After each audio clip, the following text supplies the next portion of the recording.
VD. Satheesan മന്ത്രിസഭയിൽ മുസ്ലിം ലീഗിന് 5 മന്ത്രിമാരുണ്ടാകും. പി.കെ. കുഞ്ഞാലിക്കുട്ടി, കെ.എം. ഷാജി, എൻ. ഷംസുദ്ദീൻ, പി.കെ. ബഷീർ എന്നിവർ മന്ത്രിസ്ഥാനം ഉറപ്പാക്കിയിട്ടുണ്ട്. നാളത്തെ ചർച്ചയോടെ അന്തിമ തീരുമാനമുണ്ടാകുമെന്ന് പി.കെ. കുഞ്ഞാലിക്കുട്ടി പറഞ്ഞു. ഉമ്മൻചാണ്ടി മന്ത്രിസഭയിലെ പോലെ മുസ്ലിം ലീഗിന്റെ 5 മന്ത്രിമാർ വി.ഡി. സതീശൻ മന്ത്രിസഭയിൽ ഉണ്ടാകുമെന്നാണ് യു.ഡി.എഫ് നേതൃത്വത്തിലെ ധാരണ. നാളെ നടക്കുന്ന ഉഭയകക്ഷി ചർച്ചകളിലൂടെ മന്ത്രിമാരുടെ എണ്ണത്തിലും വകുപ്പുകളിലും ധാരണയുണ്ടാകും. ഞങ്ങൾ തിരുവനന്തപുരത്ത് കൂടുന്നുണ്ട്.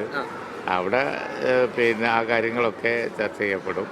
അതിലൊന്നും ഒരു അലോസരമൊന്നും ഉണ്ടാവില്ല. ഒക്കെ നല്ല അന്തരീക്ഷത്തിൽ കാര്യങ്ങൾ തീരും. ഇപ്പോൾ ജനവിധി അത്ര ക്ലാരിറ്റി ഉള്ളതാണ്. ആ ക്ലാരിറ്റി ഉള്ള ജനവിധിയെ ഒന്ന് ഇടിച്ചു താഴ്ത്തുന്ന തരത്തിലുള്ള യാതൊരു കാര്യങ്ങളും ഉണ്ടാവില്ല. പി.കെ. കുഞ്ഞാലിക്കുട്ടി തന്നെയാകും മന്ത്രിസഭയിലെ രണ്ടാമനായി ലീഗ് സംഘത്തെ നയിക്കുക. K M. Shaji, N. Shamsuddin, P K. Basheer എന്നിവരാണ് മന്ത്രിസ്ഥാനം ഉറപ്പിച്ച മറ്റു 3 പേർ. എം.കെ. മുനീർ ഇല്ലാത്ത സാഹചര്യത്തിൽ കെ.എം. ഷാജിക്ക് മതിയായ പരിഗണന ലഭിക്കും. 4ാം തവണ എം.എൽ.എ ആവുന്ന എൻ. ഷംസുദ്ദീൻ മികച്ച പാർലമെന്റേറിയനാണ്. പി.കെ. ബഷീറിനും പ്രധാന വകുപ്പിന്റെ ചുമതല കിട്ടിയിരിക്കും.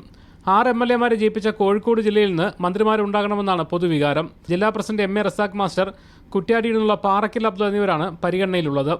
പാർട്ടിയിലെ സീനിയോറിറ്റി റസാഖ് മാസ്റ്റർക്കാണ്. 2ാം തവണ എം.എൽ.എ ആണെന്നതാണ് പാറക്കലിന്റെ സീനിയോറിറ്റി.